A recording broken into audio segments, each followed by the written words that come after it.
Jesus Christ, Savior.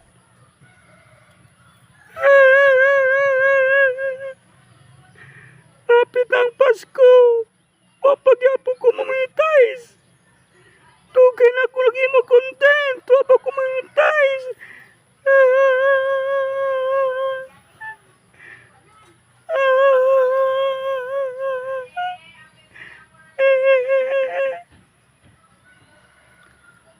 Hello world!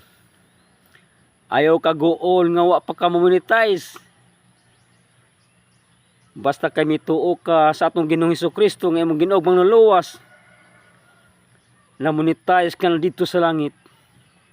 Ug ang imong earning mao ang kaluwasan nga way makatandi niini.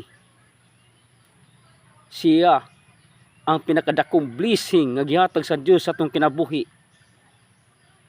Kung imo siyang dawaton, maimo kini. God bless all.